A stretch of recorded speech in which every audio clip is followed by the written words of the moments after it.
el instrumental que tienen que traer, están los papers que tienen que leer. Recuerden que para su primer módulo largo les van a hacer un control de entrada sobre examen periodontal, ¿ya? Y lo vamos a complementar con lo que vamos a ver el día de hoy, ¿ya? Entonces, vamos a comenzar porque como les digo, la clase es un poquito larga. Bueno, más que larga, sí son hartas diapositivas porque hay hartas semanas, ¿ya? Entonces, hoy vamos a hablar sobre el examen periodontal, identificar las características del periodonto y comprender el protocolo de examen clínico periodontal, ¿ya? Lo primero, que es una reflexión que quiero dejarles, que me imagino ustedes ya la han manejado y la han oído de mucho tiempo, es que yo tengo que conocer qué es lo que es normal para poder después identificar qué es lo que está anormal, ¿cierto? Porque si yo no me sé cuáles son las características del periodonto sano, no voy a identificar cuando hay algún proceso inflamatorio, no voy a identificar cuando hay algo que esté, ¿ya? Entonces, por eso es importante que ustedes se sepan de memoria las características de un periodonto normal o de un periodonto sano para poder identificar algo que está, ¿ya? Entonces, partiendo, cuando uno hace un examen periodontal, el examen periodontal integral se compone de tres cosas principalmente. Además, claramente de la anamnesis, que ya le hizo el paciente, etc. Pero el examen periodontal propiamente se compone de, primero, un examen visual. Usted observa las características que tiene su paciente. ¿Qué podré yo observar del periodonto? Pero ¿qué tejido del periodonto es el que voy a poder observar? La encía, ¿verdad? Porque el hueso no lo va a poder ver, el ligamento tampoco. Yo observo la encía. ¿Y qué observo de la encía? Las características clínicas, ¿verdad? En cuanto al color, ¿qué más? Textura, ¿qué más?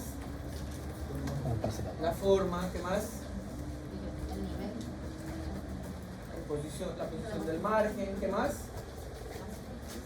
¿Cómo? La superficie, ¿verdad? Hartas cositas ahí que salen. Bueno, luego hago un examen clínico exploratorio, que lo hago por medio de mi sonda periodontal y completo el periodontograma, que ya lo vamos a ver. Y finalmente ese examen lo complemento con una radiografía, ¿verdad? Que es la forma en la que voy a poder analizar qué parte del periodonto. El periodonto de inserción, ¿no es cierto? El hueso alveolar y también en parte me da una idea de cómo está el ligamento periodontal, ¿verdad? Entonces, esto para recordar lo que vimos la semana pasada respecto a la anatomía macroscópica del periodonto de protección de la encía. Recordemos, tenemos una encía libre, tenemos una encía adherida, tiene ciertas características que ya vamos a ir analizando.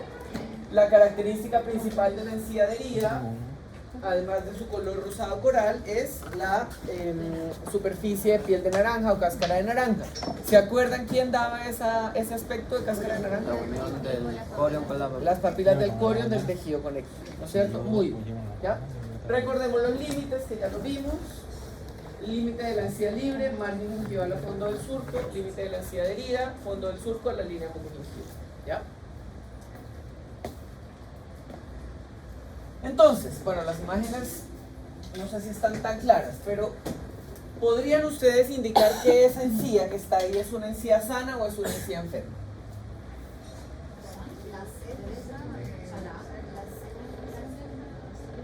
¿La C qué? ¿Es una encía enferma? Sí, ¿cierto? ¿Por qué? ¿Cómo lo pudimos identificar? Simplemente con un examen visual, ¿verdad? Entonces, el examen visual a mí me da lo que se denomina un factor predictivo positivo muy alto. ¿Ya? ¿Y qué quiere decir eso? Que me dice que si yo veo anomalías, es muy altamente probable que haya enfermedad. ¿Ya? Pero muchas veces también el examen visual tiene un factor predictivo negativo muy bajo. ¿Qué quiere decir? Que muchas veces yo puedo ver la encía con condiciones normales y yo digo, ah, no, está sana, pero sí puede haber una enfermedad, ¿ya? Basado en que en algunos factores modificantes de la enfermedad, como es el tabaquismo, ¿ya? Que después lo vamos a ver también a profundidad, bueno, que son factores que hay que tener en cuenta. Si a ustedes les llega un paciente fumador, es probable que el paciente tenga su encía pálida, rosada, pero cuando ustedes sondean, la sonda se va a 5 o 6 milímetros. ¿Por qué? Porque esa nicotina, el cigarro, etcétera, me enmascara las características de la enfermedad, ¿ya? Parte del examen clínico me involucra también ver los factores locales que me pueden generar algún tipo de riesgo para desarrollar la enfermedad, ¿cierto? ¿Cuál es el desencadenante de las enfermedades periodontales? La mala higiene, ¿por qué? ¿Qué pasa cuando no se cepilla los dientes? Se acumula biofilm, ¿cierto? ¿Se acuerdan lo que es el biofilm? ¿Qué? Eso lo vimos en infectología hace 2 años. ¿Cómo es su nombre? Rodrigo, un poquito más fuerte. Azúcar, no necesariamente azúcar. ¿Quién podría definir más el biofilm? Está bien, bacterias, ¿qué más? Comunidad de microorganismos. Patricio, ¿cómo? Comunidad de microorganismos. Una comunidad o muchas comunidades de microorganismos, ¿cierto? Que se comunican entre sí, que viven todas en una matriz, ¿cierto? Y ese biofilm es el que me desencadena la enfermedad periodontal. Ahora, ¿será el único causante de que me dé periodontitis? No, hay otros factores que un poquito más adelante los vamos a ver, ¿verdad? Pero sí es el desencadenante, ¿ya? Por lo tanto, si es el desencadenante, yo tengo que también analizar cómo está mi paciente con respecto a ese control del biofilm, ¿ya?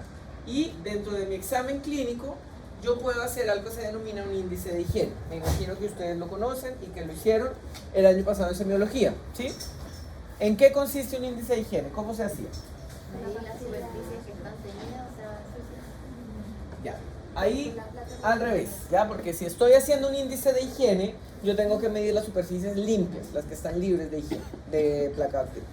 Pero si yo hago mi índice de higiene, también puedo determinar mi índice de placa, porque sería la diferencia, ¿ya?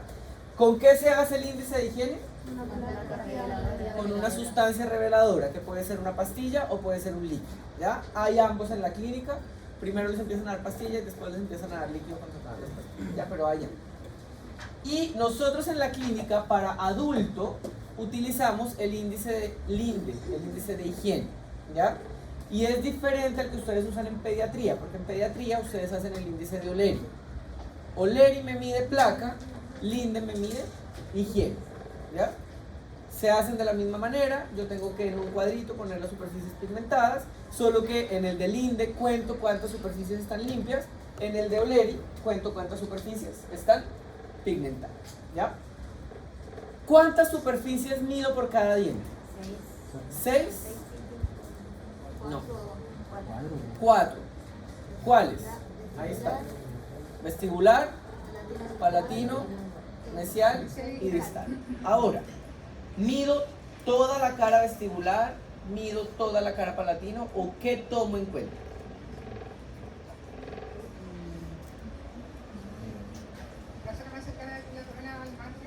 Exactamente. Solo tomo en cuenta como positivo, para marcarlo positivo, el tercio cervical de la corona del diente, ¿ya? Si tengo pigmentado el tercio incisal, incluso la cara cruzal, pero el tercio cervical no está pigmentado por una sustancia reveladora, lo marco como negativo. ¿Y por qué creen ustedes que será esto?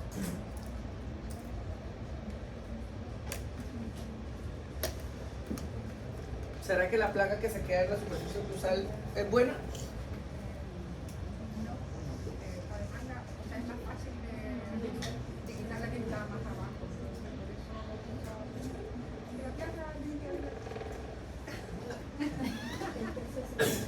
¿Por qué será? Sí, tercio cervical. ¿A quién se lo...? No. porque ahí se acumula más. No. De hecho, se acumula más fácilmente en las caras oclusales porque es una superficie más rugosa por los surcos, etc. Pero si está solo en oclusal, yo la marco como negativo en el índice de higiene del Linde. Porque está más centrada en la región de las encías. Justamente, muy bien, Ignacio. Porque la placa bacteriana o biofilm que a mí me va a importar en el caso de periodoncia, porque me puede generar daño, es la que está más cerca de la encía, ¿ya? Por lo tanto, si está en oclusal, no va a llegar a la encía y por lo tanto no la voy a marcar. Ya es simplemente por eso. A pesar de que igual sea importante eliminar la placa bacteriana oclusal, porque si bien no me va a dar gingivitis o periodontitis, sí me puede dar, ¿qué cosa? Caries, ¿cierto? Que es la primera enfermedad, ¿ya? Entonces, yo tengo a mi paciente, ¿cierto? Pigmentado, ¿verdad? Aquí se pigmentó toda la cara vestibular, por ejemplo, pero si nos vamos aquí al canino, bueno, no es muy claro, ustedes lo pueden ver en su imagen. Fíjense que en mesial está pigmentado, pero en propio, el centro del diente, no está pigmentado acá. Incluso probablemente en distal tampoco.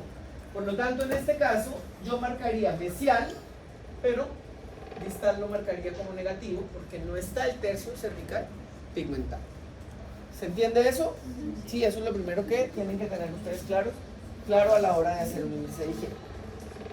Y una vez ya hacen todo el índice, ¿cierto?, en el paciente, ustedes lo traspasan. En este caso esto es una ficha manual, pero ustedes van a tener en el Dental Link donde pasarlo y el mismo Dental Link les va a hacer este cálculo. Ahora ustedes tienen que saber hacer ese cálculo, ¿ya? Cuentan cuántas superficies negativas hay, eso la multiplican por la cantidad, por 100, y lo dividen por la cantidad de superficies evaluadas. Si yo tengo 30 dientes, ¿cuántas superficies evalué? 120, ¿cierto? Entonces, por lo tanto, superficies limpias 10, lo multiplico por 100 y lo divido en 120. ¿Ya? ¿Se entiende esto? Sí. Luego, cuando yo hago ese índice de higiene, el índice de higiene me va a servir, 1, para ver el riesgo que tiene mi paciente, 2, para motivar a mi paciente, porque ahí yo le puedo pasar un espejo y le puedo decir, mire, usted está lleno de placa bacteriana, ¿cierto? Todo lo que se le pintó de morado es porque está sucio. O puede ser que el paciente en algunas zonas tenga más higiene y en otras no y esté más pigmentado, entonces me sirve para reforzar en cuáles son las zonas donde tiene que estar más pendiente el paciente de higienizarse, ¿ya? Zonas proximales, etc. Y además, yo tengo que darle un nombre a ese número que está aquí con respecto al tipo de higiene que tiene mi paciente, ¿ya? Y dependiendo de ese índice que a mí me dé, mi paciente puede tener una higiene buena, una higiene aceptable o una higiene deficiente, ¿ya? Deficiente es menor al 60%, aceptable del 60 al 79% y una higiene óptima es 80% o superior, ¿ya? Es poco probable que se encuentren gente con el 100% de higiene, ¿ya? Pero por eso lo basamos como un 80%, ¿ya? De ahí para arriba. ¿En qué caso yo doy de alta a mi paciente? ¿Cuando está en qué porcentaje? Sobre el 60. Sobre el 60% yo puedo dar el alta, pero constantemente tengo que hacerle índices de higiene, ¿ya? Para que ojalá logre un 80% hacia arriba. ¿De acuerdo? ¿Sí? ¿Alguna pregunta con respecto al índice de higiene? Ya. Ahora, vamos con el examen clínico de la encía. El examen clínico de la encía es un examen visual en el que yo tengo que analizar estos 6 parámetros que ustedes ya se conocen de memoria: el color, la forma, el tamaño, la posición, la consistencia y la superficie. El color de una encía, ¿cuál es el color normal de una encía sal? Rosado pálido, rosado coral, ¿no es cierto? La forma, festoneada y algo más. Y biselada, ya vamos a hablar de qué se trata eso. El tamaño, ¿cómo debe estar? Conservado. La posición de una encía, estoy hablando de un periodonto intactísimo, sano. ¿En el LAC? ¿Será que en el LAC? No. ¿Por qué no? ¿Quién es el que está en el LAC? El epitelio de unión, ¿verdad? Entonces el fondo del surco es el que va en el LAC. El margen de la encía debería ir coronal al LAC, ¿verdad? La consistencia, Firme y resiliente. firme y resiliente. ¿Qué significa resiliente? Que vuelve a su forma, Vuelve a no su vuelve a su posición. forma. Que una vez yo le ejerzo presión, ella vuelve inmediatamente a su forma, ¿cierto? Y la superficie, Cáscara de naranja. con el punteado de cáscara de naranja, ¿verdad? Esas son las características de una encía, ¿ya? Entonces vamos con el color. Principalmente el color yo lo evalúo en la encía libre, ¿ya? En la encía marginal, en las papilas o en la encía libre, ¿ya? Porque es la primera zona en donde voy a tener un proceso inflamatorio notorio, ¿ya? El color óptimo normal de una encía es un color rosado pálido, aunque recuerden que existen ciertas variaciones en el color de la encía que pueden depender de ¿qué? De la raza principalmente, ¿cierto? Yo puedo tener pigmentaciones raciales y aún mantener características de la encía. ¿Sí? Yo puedo tener un paciente que su encía sea de un color más bien café, ¿ya? Un color marrón claro. Y no es que esté enfermo, es que es el color natural. ¿Debido a qué? ¿Qué células? a los melanocitos, ¿cierto? Que son células que pigmentan piel y mucosa, ¿ya? De ahí en adelante todas las variaciones de color ya me generan algún tipo de, o me deben llamar la atención y por lo tanto me implican algún tipo de alteración, ¿ya? Puede ser un rosado más oscuro, puede ser un rojo más intenso, un rojo más oscuro, un rojo vinoso, morado. Todo eso a mí ya me tiene que generar algún tipo de alerta de que hay algo que le está pasando a la encía y que por lo tanto perdió su color natural, ¿ya? Entonces tenemos color rosado pálido. Bueno, recuerden que en algunas ocasiones puede haber una papilita que se inflamó, etcétera, pero si la mayoría está con color rosado pálido, lo mantenemos con el color rosado pálido, ¿ya?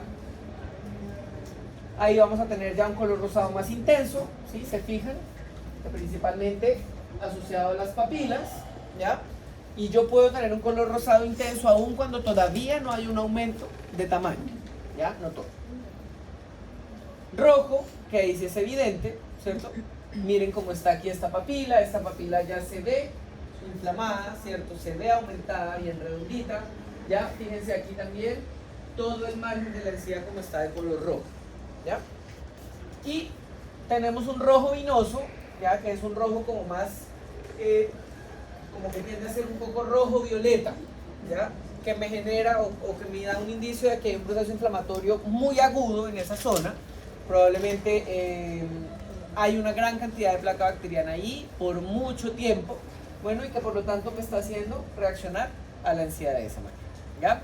Otra cosa que se me olvidó decirles del índice de higiene, pero me imagino que lo recuerdan. Recuerden que en el índice de higiene yo puedo determinar si la placa bacteriana que tiene mi paciente es más nueva o es una placa que lleva más tiempo ahí. ¿Cómo lo diferencio? Con el color de quién? De la placa, de la pastilla, ¿cierto? De cómo se pigmenta. Si es más oscuro, más tiempo. Si es más claro, más rosado, más fucsia, menos tiempo, ¿cierto? Porque el paciente, tengo cita con el dentista, y va, se cepilla. Igual lo vamos a pillar, ¿ya? Porque hay placa que está más alta. Siguiente elemento que yo evalúo de la encía, la forma, ¿ya? La forma, como ustedes mencionaron, se basa en dos características: el festón y el bisel de la encía, ¿ya? Una encía normal sana tiene que ser festoneada y biselada, aunque yo puedo tener encías clínicamente sanas que hayan perdido el festón, ¿ok? ¿A qué se refiere el festón de la encía? A esta forma continua, ¿cierto? Que me da, ¿ya? Y así como yo puedo tener encías sanas con pérdida de festón, también puedo tener encías enfermas que mantienen el festón, ¿ya? Entonces, por ejemplo, miren aquí, esta encía estará sana o estará enferma. Está sana, ¿no es cierto? Está más rosadita y tiene esta forma, ¿ya? Pero esta encía estará sana o estará enferma. Está enferma y tendrá festón. Miren. Y esta encía no tiene festón y estará sana o estará enferma. Puede estar sana, ya es que no es muy clara la foto ahí, no sé en el computador cómo se ve.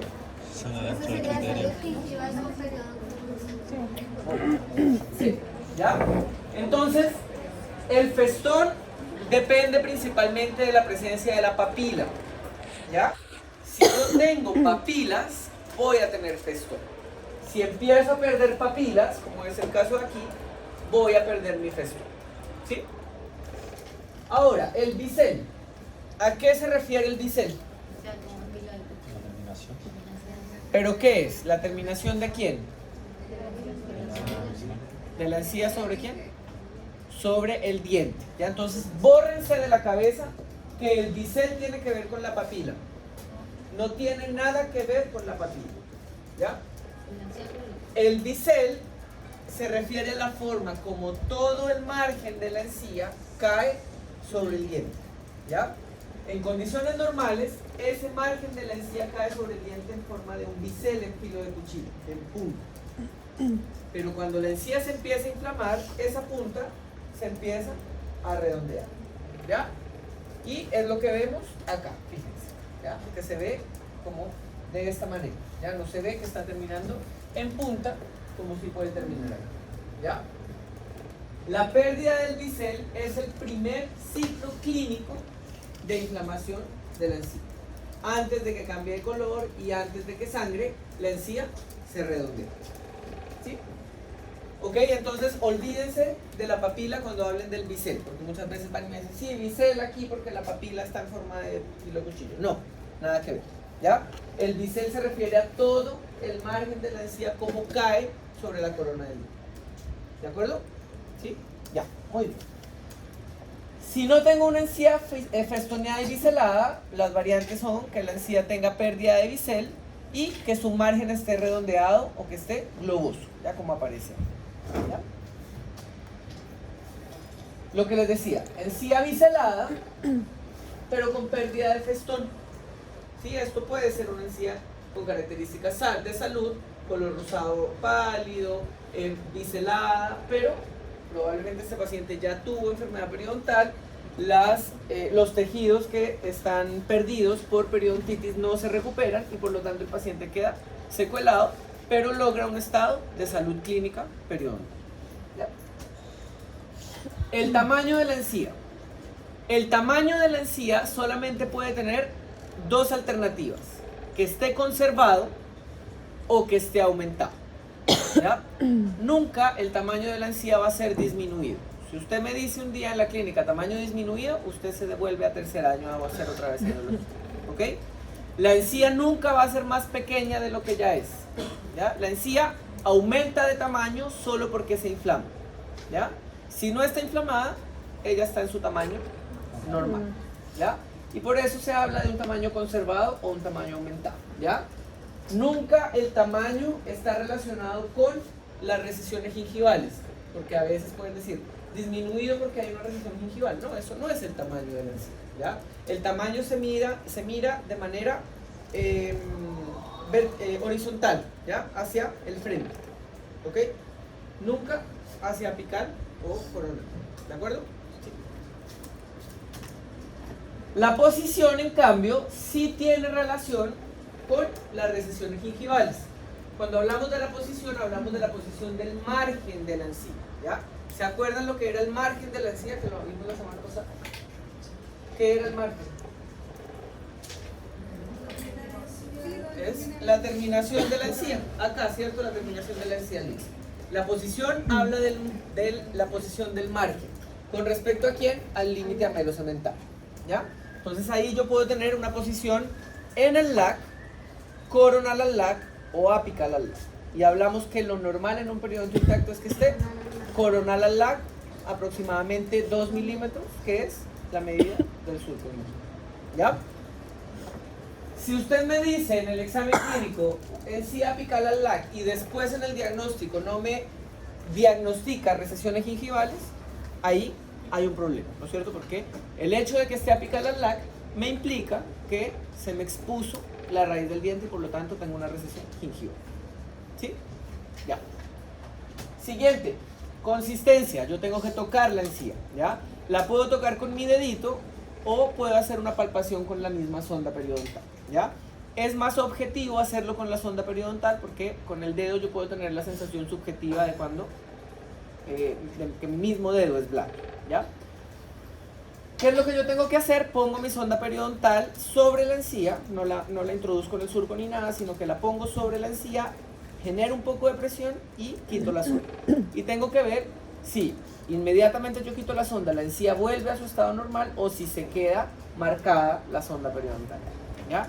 Y ahí tengo si la encía está firme y resiliente, que es lo que debería ser normal, o si está blanda y si está depresiva. ¿Ok? ¿Ya? Si yo pusiera la sonda periodontal aquí en esta papila, ¿será que queda marcada o será que queda marcada? Miren cómo está esa papila de inflama. Bueno, ahí está lo que yo les decía. ¿Ya? Pongo la sonda y tengo que ver cuánto queda la marca. Ahora, se va a demorar unos 2-3 segundos en quitarse la marca, tampoco es inmediato, ¿ya? Pero si pasan 15 segundos y todavía está marcado, es porque hay un infiltrado inflamatorio ahí que no me permite que la encía vuelva a su condición normal, ¿ya? Y la superficie o el aspecto se refiere a lo que ustedes conocen como cáscara de naranja, en donde se inserta el tejido conectivo sobre el epitelio, ¿cierto? Esto se ve en la encía adherida. La encía libre no tiene punteado de cáscara de naranja. La encía adherida es la que tiene el punteado de cáscara de naranja, ¿ya? Si no se ve el punteado de cáscara de naranja es porque hay un infiltrado inflamatorio que me impide ver esa conexión del epitelio con el tejido conectivo, y por lo tanto yo hablo de que la encía tiene una superficie lisa, ¿cierto? No está punteada, y además la encía en condiciones sanas será opaca o será brillante. Opaca, la encía no debe brillar, ¿ya? Cuando usted se inflama, se le pone la piel brillante. Eso mismo pasa en la encía, ¿ya? Y es por una cuestión de permeabilidad vascular, ¿ya? Entonces la encía en condiciones normales debe tener una superficie punteada y opaca, ¿ya? Y ahí tenemos entonces un cuadrito que nos diferencia cuáles son las características de una encía sana y de una encía enferma, ¿ya? Encía sana, color rosado pálido coral, el tamaño conservado, la forma festoneada, debido a las papilas, ¿cierto? Y con bisel, el margen terminación en bisel, consistencia firme y resiliente y la superficie opaca y con el punteo de cáscara de naranja, ¿ya? A diferencia de una encía enferma que tiene una coloración diferente, rojo, rosado intenso, rojo vinoso, el tamaño aumentado, la forma, acuérdense que puede ser festoneada o sin festón, pero siempre con pérdida de bisel, ¿ya? Cuando está inflamada la encía, ¿ya? Consistencia blanda, depresible y una superficie lisa y brilla, ¿ya? La encía cuando está inflamada brilla. Bueno, entonces, esa encía tiene características de una encía sana o de una encía enferma. Ignacio, ¿cierto? Descríbame usted las características químicas de esa encía. Color, bueno, igual es rosa. La forma, claramente no está festoneada. Está un tanto globosa, ¿no? La posición es apical al lac. La consistencia, no podría evaluarla bien la consistencia. Bueno, pero ¿usted qué asume? Que está blanda. Y la superficie no tiene el punteado de piel de naranja y está brillante. Muy bien. Ya ahora, con respecto a lo que dijo Ignacio, rosado no la veo tan rosada yo. Ya miren aquí cómo está, un poquito más rojo vinoso. Igual, miren, ¿ya? Festón, no me acuerdo si dijo que tenía o no, ¿ya? Pero en algunas zonas mantiene festón. Aquí hay festón, pero aquí, como está esa papila tan inflamada y el margen tan inflamado, se ve más plano, ¿ya? Bisel, ¿tendrá bisel o no tendrá bisel? No tiene bisel, ¿cierto? Se ve todo redondeado. La consistencia probablemente si yo la toco es blanda y depresible, efectivamente no tiene el punto de cáscara de naranja, ¿verdad? Y tendrá causas para estar esa encía así, según esta foto. Sí. Mírenle la cantidad de cálculo y por lo tanto biofilm que tiene ese paciente, ¿ya? Bueno, ahí lo mismo, otra encía que también tiene características inflamatorias. Y recuerden que la encía yo tengo que examinarla tanto en la superficie vestibular como en la superficie lingual y palatina, ¿ya? Porque puede que el paciente se cepille muy bien los dientes por delante, pero por detrás nunca se cepilla los dientes y tiene lleno de cálculo y tiene su encía con cambios de coloración, ¿ya? La inflamación también puede ser localizada y por eso, de hecho, los diagnósticos periodontales involucran una extensión. Yo tengo gingivitis localizadas, gingivitis generalizadas, tengo periodontitis localizadas y tengo periodontitis generalizada, ¿ya? Porque la inflamación puede estar localizada solo en ciertas zonas. ¿Por qué? Porque es dependiente de la cantidad de placa bacteriana, ¿ya? Consulta en la imagen anterior a esa protuberancia con la encía. No, esto es del hueso. Ah, ya. No, esto no es nada normal. Ya. Ahora, Tengo que también analizar las alteraciones mucogingivales que son parte del diagnóstico periodontal, ¿ya? Esta sexta bórrenla, perdón, aquí esto no va, ¿ya? La deficiencia de reborde en la clasificación actual no se considera una alteración mucogingival. Bueno, entonces son principalmente esas 5, hay un par más que no están ahí, ¿ya? Pero tengo que ver la ausencia o deficiencia de encía queratinizada o adherida, posición de los frenillos, las recesiones gingivales, los agranamientos gingivales, la profundidad del vestíbulo, los colores, los agranamientos gingivales, ¿ya? Varias cosas que vamos a ver cuando veamos el diagnóstico periodontal, ¿ya? Tienen que analizarlo en la parte de análisis clínico, pero también tienen que dar un diagnóstico, ¿ya? Lo que les decía, si usted me dice posición del margen de la encía apical al LAC, tiene que haber un diagnóstico de recesión gingival, ¿ya?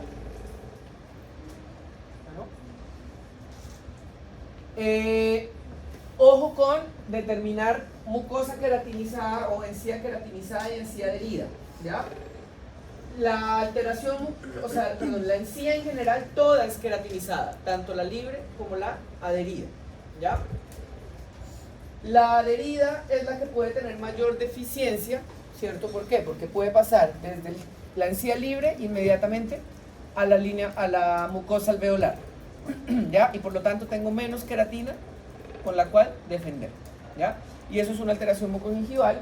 La tengo que medir con mi sonda periodontal. Fíjense en esta foto que pasamos de la encía libre y de una vez rojo acá, ¿cierto? Por la encía.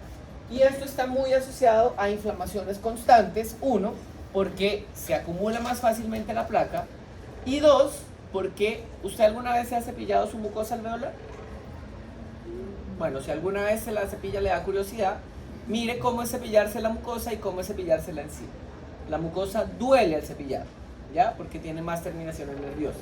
Entonces, obviamente, si tengo muy poquitito de encía adherida o no tengo de por sí encía adherida, no me voy a cepillar muy bien ahí la zona porque me voy a lastimar mi mucosa alveolar, ¿ya? De hecho, puedo generarme úlceras traumáticas si yo me cepillo constantemente la mucosa alveolar, ¿ya? Entonces, por eso se nos inflama la encía libre en esa zona, ¿de acuerdo? Posición aberrante de frenillos, básicamente porque está relacionada con movilización de la encía libre. Un frenillo que está mal insertado me puede generar pérdida de la papila, me puede generar recesiones gingivales a posterior. En condiciones normales, ¿en dónde se deben insertar los frenillos? En la encía adherida principalmente, ¿cierto? Cerca de la encía adherida.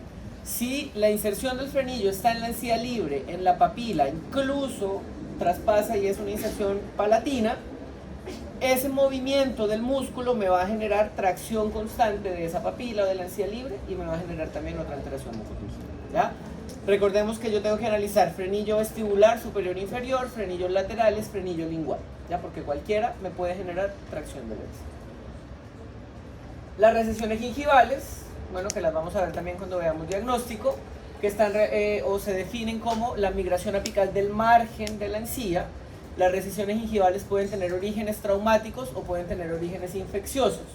La mayoría de las veces se da por traumas, ortodoncia, cepillado, trauma oclusal, ¿ya? Agrandamientos gingivales se refiere a una inflamación tan excesiva de la encía que se ve como así, tal cual ustedes lo ven en la foto, una pelota de encía, ¿ya? Cuando la encía está inflamada, como las fotos que vimos anteriormente, no se considera un agrandamiento gingival, se considera el proceso inflamatorio normal.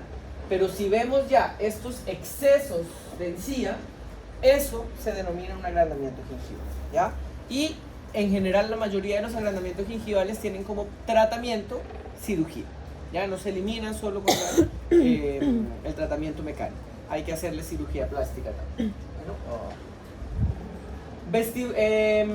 profundidad del vestíbulo disminuida. Se refiere también, va a estar relacionado también con la cantidad de encía adherida que tenga mi paciente, ¿ya? La profundidad del vestíbulo se refiere a cuánto hay desde el margen de la encía hasta el fondo del vestíbulo, ¿sí? Y si yo tengo poca encía adherida, obviamente va a llegar rapidito al fondo del vestíbulo, ¿ya? Y eso se da sobre todo en pacientes que han tenido exodoncias de manera prematura y que sobre todo esas exodoncias han sido traumáticas, ¿ya? Porque esa profundidad del vestíbulo va a estar relacionada también con la altura del reborde alveolar. ¿Ya? ¿Algo voy a preguntar? Sí, me perdí. ¿En dónde se perdió? Cuando se habla de los límites. Ahí ¿De cuál es el límite? ¿Pero aquí en esta lámina? sí, que dependía de la cantidad de energía de día que tenía el paciente, que podía ser presoncia. Claro, ¿por qué? Porque el fondo, o sea, la profundidad del vestíbulo se mide desde la encía libre hasta el fondo del vestíbulo, ¿ya? Es decir, hasta donde empieza la parte interna del labio, ¿ya? Si yo tengo menos encía de herida, voy a tener más mucosa alveolar y por lo tanto más rápido voy a llegar a ese fondo del vestíbulo. Y también está relacionado por las exodoncias traumáticas en donde hay reabsorción del reborde, ¿ya? Porque la altura del reborde también me determina la profundidad de ese vestíbulo, ¿ya? Y esto va a ser importante sobre todo cuando ustedes vayan a hacer prótesis, ¿ya? El próximo año, bueno, porque parte de la retención de la prótesis está dada por la profundidad que tenga ese vestíbulo, ¿ya? Y a veces hay que hacer algunas cirugías para profundizar ese vestíbulo, para que tenga más espacio en donde se pueda anclar la prótesis, ¿ya? ¿Preguntas con respecto al examen clínico de la encía?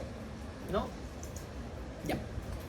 Vamos ahora con el examen exploratorio, ¿ya? Que se traspasa a una hojita que es la hoja base de nosotros los periodoncistas, que es el periodontograma, ¿ya?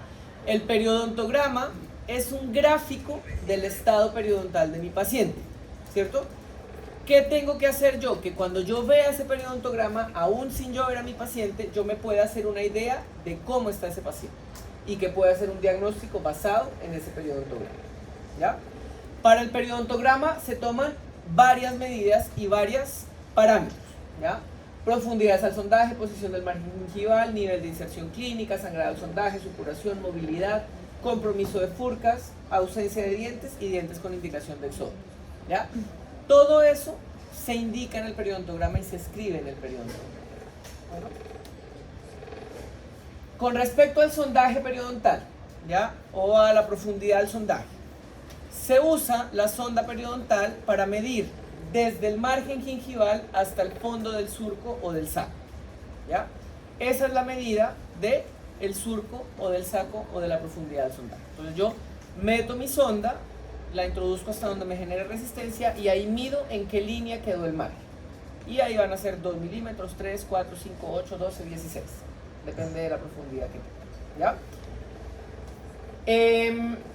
Por cada sitio, por cada diente, perdón, yo tengo que medir, ahora sí, 6 sitios.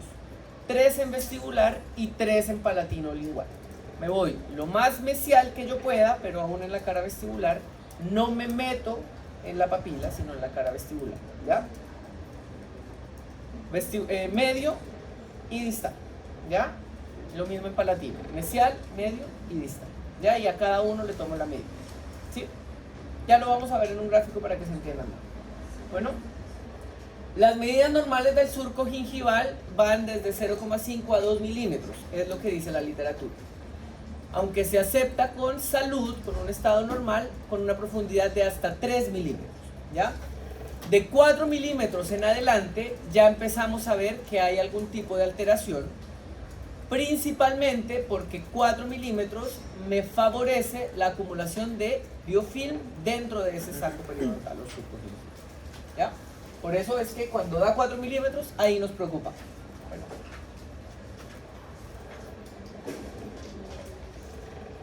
El saco periodontal o bolsa periodontal es un término bien importante que nosotros en periodoncia manejamos mucho, ¿ya? El saco periodontal se define como una profundización patológica del surco gingival a expensas de la migración apical del epitelio de un hilo, ¿ya? Esa es la definición de saco periodontal. No hay una definición en cuanto a medida del saco periodontal, ¿ya? Pero se acepta con estándares internacionales que a partir de 4 milímetros ya uno habla de un saco periodontal, ¿ya? Profe, ¿y 3 segundos? No, 3 milímetros aún se mantiene como salud, un surco. ¿Cuándo ¿Ya? pseudo? Pseudo saco es 4 milímetros, pero cuando el epitelio de unión no ha migrado hacia apical, ¿ya? Sí. Exactamente, porque por la inflamación la encía crece hacia la corona y claro, yo introduzco mi sonda y me va a medir 4 pero el epitelio de unión todavía se mantiene en el límite, ¿ya? Por eso, saco periodontal verdadero involucra pérdida de nivel de inserción clínica, ¿ya? Que ya lo vamos a ver de seguido. Bueno, ¿qué tengo que tener en cuenta yo a la hora de hacer mi sondaje? Que la sonda siempre tiene que entrar paralela al eje del diente, ¿ya? Si yo inclino la sonda, estoy falseando la medida, ¿ya? Entonces, si mi diente está recto, mi sonda entra recto, pero si mi diente está inclinado, mi sonda entra inclinada, ¿sí? Porque así está el periodonto de ese, ¿de acuerdo? ¿Ya? Apréndanse esa definición de saco periodontal porque los periodoncistas en la clínica les gusta harto preguntarles esa definición. Bueno, entonces, lo que les decía, la profundidad del sondaje se mide desde el margen gingival hasta el fondo del suelo, es decir, hasta donde me dé la zona. ¿Ya? Es relativamente fácil de ver. Ahora, posición del margen gingival. Y aquí es donde se empieza a complicar un poquitito la cosa. Ustedes me imagino que ya lo vieron en el diseño del año pasado. La posición del margen gingival se refiere a la ubicación del margen, que ya hablamos que es la terminación de la encía, con respecto al límite amelo-cementario del diente. ¿Ya? Por ende, yo la posición del margen la mido desde el margen de la encía hasta el LAC de ese diente. Bueno, y ahí yo puedo tener tres opciones. Puede ser que el margen de la encía esté coronal al LAC, que es lo normal. Puede ser que el margen de la encía esté al mismo nivel del LAC, o puede ser que el margen de la encía esté apical al LAC. ¿Ya? Depende de cómo esté, en mi periodontograma yo lo tengo que consignar con un signo matemático. ¿Ya? Si está coronal al LAC, ese signo va a ser negativo.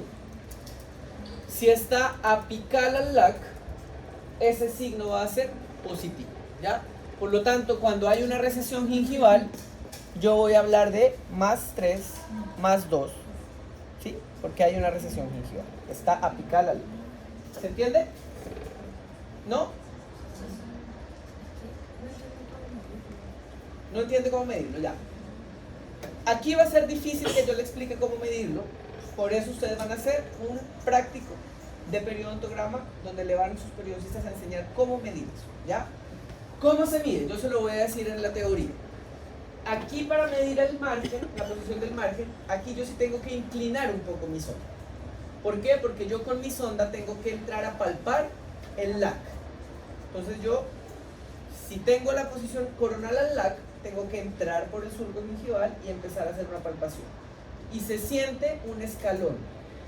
Donde yo siento ese escalón, ahí está el LAC y ahí yo mido a cuánto me está el margen.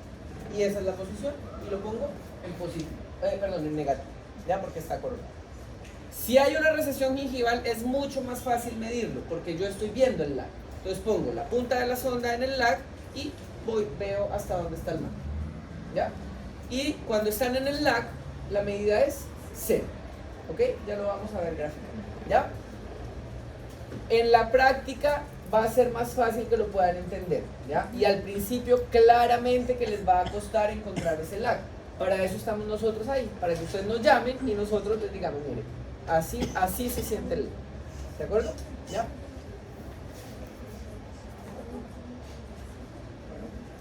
Entonces, una vez yo tengo mi profundidad del sondaje y una vez tengo mi posición del margen gingival, voy a obtener una medida que es supremamente importante para el diagnóstico periodontal: el nivel de inserción clínica, ¿ya?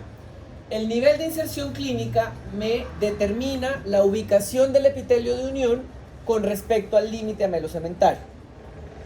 En condiciones normales, ¿en dónde está ese epitelio de unión con respecto al límite amelocementario?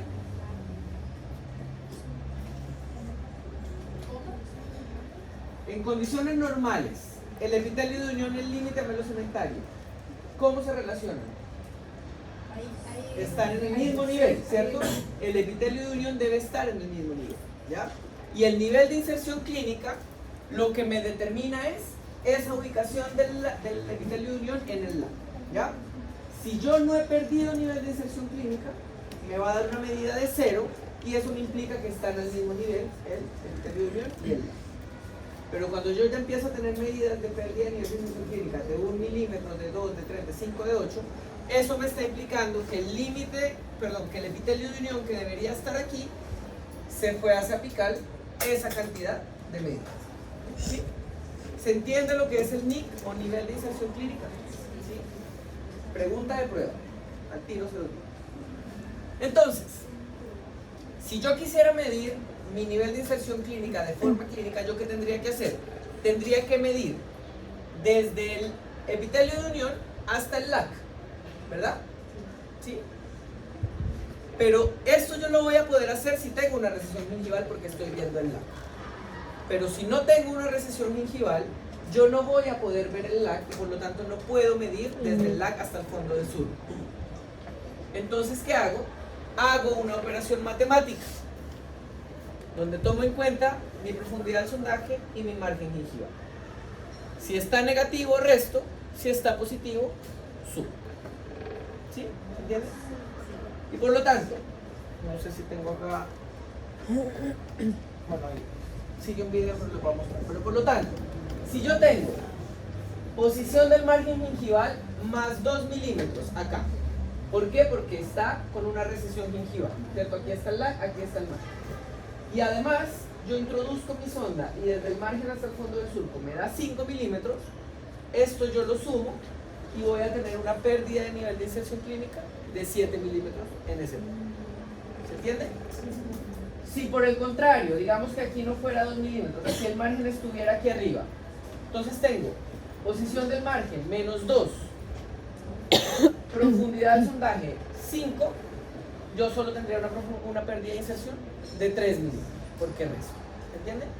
¿Ya? ¿Y qué me está diciendo esto acá? Estos 7 milímetros me quiere decir que el epitelio de unión se migró hacia apical 7 milímetros con respecto al límite amelocemental. Eso es. ¿Se entiende? Sí. Ya. Aquí viene ahora un video. Ay. Sobre la técnica del sondaje periodontal. ¿Ya? Entonces fíjense. En este video se realiza una demostración de la forma correcta de ejecutar clínicamente un sondaje periodontal, iniciando con la introducción de la sonda Williams en la cara vestibular del incisivo lateral. De la misma forma, se examina el incisivo central. Estas mediciones constituyen el principal procedimiento para valorar la destrucción periodontal.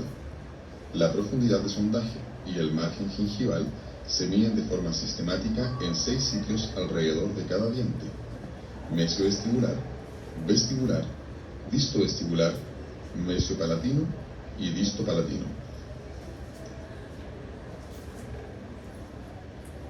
Ya. ¿Qué me interesaba que vieran de Durante ese video? sondaje Ya, lo periodontal, vamos a dejar ahí. ¿Qué me interesaba que vieran de ese video? Ahí está el link, si quieren después lo pueden hacer. La forma como se introduce la sonda. Se fijan que la sonda va paralela al eje del diente.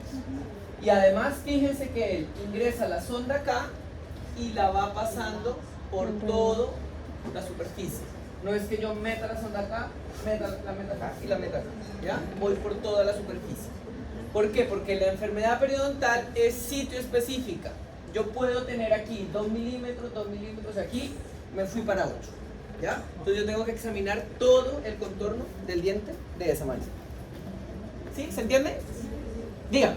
Entonces, si yo divido entre el diente, yo diría que si es que en un surco hay 8 y en otro hay 2, dentro del tercio, como el de menor, o sea, el de mayor, 8. O sea, por eso usted mide mesial, medio, distal. Claro, porque lo estoy viendo en Sí. Si en esta parte tengo 8 y aquí abajo tengo 2, como el 8 de la parte inicial. Claro, sí. Puede tener 8, 2, 4, por ejemplo. ¿Sí? ¿Se entiende? Ya. Entonces, ¿qué va a pasar con sus pacientes en la clínica? Ustedes a todos los pacientes le tienen que hacer un periodontograma, un examen clínico periodontal completo, ¿ya? Entonces entran al Dental Link, que ya tuvieron su inducción la semana pasada, ¿cierto? Ya se manejan perfecto. Ahí van a donde dice periodontograma, crear nuevo periodontograma, y así se ve el periodontograma del Dental Link, ¿ya? Lo que yo les mencionaba la semana pasada es que ustedes aquí solamente van a tener que poner números, ¿ya? la profundidad del sondaje, la posición del margen gingival y nada más, porque él automáticamente aquí le va a calcular el nivel de inserción clínica. Automáticamente, ¿ya? Entonces ustedes se tienen que preocupar de poner bien los números acá y sobre todo de poner bien los signos ahí, ¿ya? Porque a veces ponen menos y está mal calculado, ya, y se los calculamos. Bueno, y tienen que poner los demás elementos también, si hay lesión de furca, si hay exudado, si hay sangrado y si hay movilidad, ya que ya lo vamos a ver. Y luego el periodontograma solito, dependiendo de los datos que ustedes pusieron ahí, les va a dibujar el estado periodontal del paciente, ¿ya? Y en estricto rigor uno lo que ve es esto, y con esto yo me hago una idea de si mi paciente está bien, está regular o está mal, ¿ya? Bueno, cuando yo estudié, como les decía que no fue hace tanto tiempo, yo tenía que colorear el periodontograma en una hoja, ¿ya? Y de hecho ustedes, esto es lo que van a hacer en su preclínico de periodoncia, van a imprimir el periodontograma que está en el Classroom y ustedes van a dibujar el periodontograma, ¿ya? Había ciertos códigos de colores, con rojo dibujaban el margen de la encía, ¿cierto? Entonces, el margen de la encía yo lo tomaba con respecto al LAC y aquí tiene estas lineecitas, ¿verdad? Entonces, si aquí dice que tengo 0 en todo, el margen con rojo yo lo marco en el LAC. Dígame. El año pasado cuando hicimos la ficha de diseño, yo igual traté como de dibujarlo, pero nunca entendí cómo medía la línea. La línea se supone que es cada milímetro. Aquí hay 1 milímetro, 2, 3, 4, 5, 6, 7, 8. Entonces, si por ejemplo la profundidad del sondaje le da 3 milímetros, aquí usted dibuja la línea azul de profundidad del sondaje. ¿Ya? Sí. El margen le da menos 4 milímetros, 1, 2, 3, 4, aquí usted haría la línea. ¿Sí? ¿Ya? Entonces, rojo la posición del margen, bueno, en azul la profundidad del surco, ¿ya? Con respecto al sangrado del sondaje, el sangrado del sondaje es un parámetro importantísimo con respecto al examen periodontal, sobre todo para el diagnóstico de gingivitis. El sangrado del sondaje es un signo de inflamación. Si la encía sangra es porque está inflamada, ¿ya? El sangrado del sondaje se marca con un puntito rojo encima del sitio donde sangró. Por lo tanto, si un diente me sangró en los 6 sitios que yo examiné, ese diente tiene 3 puntos en vestibular y 3 puntos en palatal, ¿ya? Siempre. Van a tener ustedes también la ventaja de que el programa mismo les calcula el porcentaje de sangrado del sondaje una vez ustedes terminan su periodo odontológico, ¿ya? La supuración se refiere al pus que salga a través del surco gingival cuando ustedes sondean. Si el paciente tiene un absceso o tiene una fístula, eso no se marca como supuración en el periodontograma, ¿ok? La supuración es solo el pus que salga a través del surco. Pero tiene que salir del surco. Si usted presiona y sale pus por el surco, es supuración positiva, ¿ya? Pero si hay un absceso o si tiene una fístula en el ápice, no es una supuración para el periodontograma, ¿ya? Y bueno, eso lo van a marcar también automático. En el periodontograma se lo tienen que dibujar, se tiene que poner con un punto verde. ¿Ya? Diga.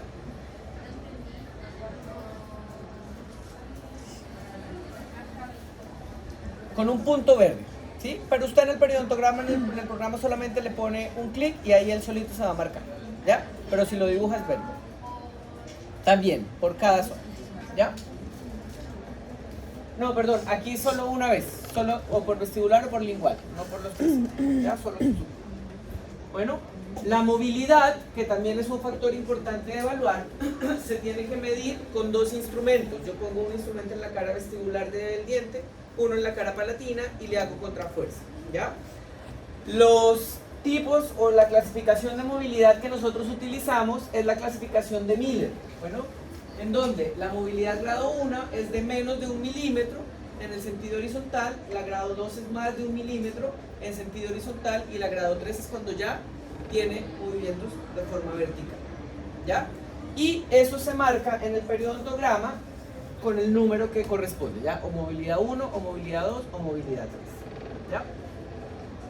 ¿Se entiende cómo se mide la movilidad? Sí. Ok, bueno. Las lesiones de Furca. Bueno, las lesiones de Furca son zonas, son zonas donde se ha perdido hueso en la Furca del diente, ¿ya? ¿Todos los dientes tienen Furca? No. ¿Cuáles tienen Furcas? Los que tienen más de una raíz, ¿cierto? Premolares y molares principales, ¿ya? ¿Cuántas Furcas, por ejemplo, tiene un primer molar superior? ¿Una Furca? ¿Dos Furcas? ¿Tres? ¿Por qué tres? ¿Por qué dos o por qué una? ¿Quién dijo que una?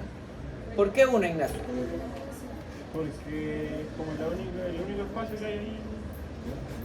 Ya, ¿quién dijo dos? ¿Usted? Yo. ¿No? No, yo. Por la Usted. raíz. Por las raíces, porque ¿cuántas raíces tiene un primer molar superior? Dos. ¿Sí? ¿Seguros? ¿Dos? Molar superior. Los voy a devolver a anatomía. El molar superior tiene 3 raíces, 2 en vestibular y 1 en palatina. Por lo tanto, el molar superior tiene 3 furcas. Una que une la raíz mesiovestibular con la distovestibular, otra que une la raíz mesiovestibular con la palatina y otra que une la distovestibular con la palatina. Por lo tanto, cuando yo voy a explorar, tengo que explorar por vestibular, por mesial y por distal. ¿Ya? A diferencia de un molar inferior, el molar inferior tiene 2 raíces, por lo tanto, ¿cuántas furcas tiene? Una, que me une las 2 raíces. ¿Sí? ¿Ya? La lesión de furca yo la mido con la sonda Navers de manera clínica y la puedo medir también de manera radiográfica. ¿Ya? Cuando la mido de manera clínica, utilizo principalmente o uso la clasificación de Ham y Naiman. ¿Ya? Clase 1 cuando la sonda Navers entra menos de 1/3, clase 2 cuando entra más de 1/3 pero no me atraviesa completamente, y clase 3 es cuando yo entro por un lado y salgo por el otro. ¿Ya? Básicamente. Bueno, y eso lo tengo que anotar también en mi periodontograma. ¿Ya? En el periodontograma en Dentalink usted le va a poner un clic para clase 1, 2 para clase 2 y 3 para clase 3. ¿Ya? Entonces un clic le marca solo un círculo. Cuando son 2, que es una clase 2, le marca un círculo coloreado a la mitad, y clase 3 así el círculo lleno completo. ¿Ya? Un triángulo. No, pero en el periodontograma es un círculo en el Dentalink, pero se marca con un triángulo. Sí. ¿Ya? Bueno, yo puedo tener, ojo, lesión de furca aun cuando no tenga recesión gingival. Bueno, por eso yo tengo que meter mi sonda dentro del surco y empezar a explorar a ver si hay una lesión o no. ¿Ya? Se llama lesión de furca, eso es lo que es anormal, porque furca van a tener todos los dientes. El problema es cuando hay una lesión o un compromiso de la furca, y es que se pierde el hueso en esa zona. ¿Ya? Clase 2 y clase 3, lo que les decía, entro por un lado, salgo por el otro. ¿Ya? Y si lo tuvieran que dibujar en su periodontograma, lo dibujan así, con un triángulo. Pero como el programa solito se los va a poner, usted da un clic si es clase 1, da 2 si es clase 2, o da 3 si es clase 3. Y ahí se lo dibuja con un círculo completo. ¿Ya? Tengo que poner también las piezas ausentes, pero en el programa, en el Dentalink, ustedes los dientes ausentes los van a poner a partir del odontograma. Entonces ustedes hacen primero el odontograma y una vez ponen cuáles dientes están ausentes en el odontograma, se borran del periodontograma. ¿Ya? Si lo tuvieran que dibujar, tienen que pintar todo el diente de negro, ¿ok? O de azul también. Profe, Diga. en ese triángulo que se ve ahí es porque tiene lesión de furca. Sí. Y en el que está, pero no está cerrado. Furca 2. ¿Ya? Porque esa es la codificación. Y en el que está coloreado completamente es furca grado 3.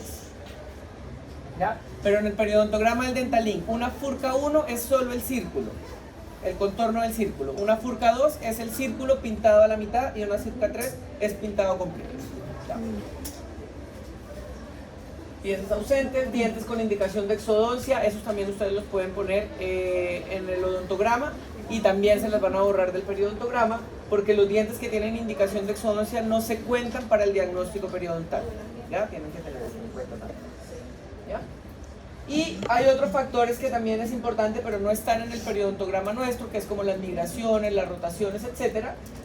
si bien no los van a poner en el periodontograma, es importante que los tomen en cuenta porque son factores locales para enfermedad periodontal, ¿ya? Al igual que las restauraciones desajustadas, las caries, etc.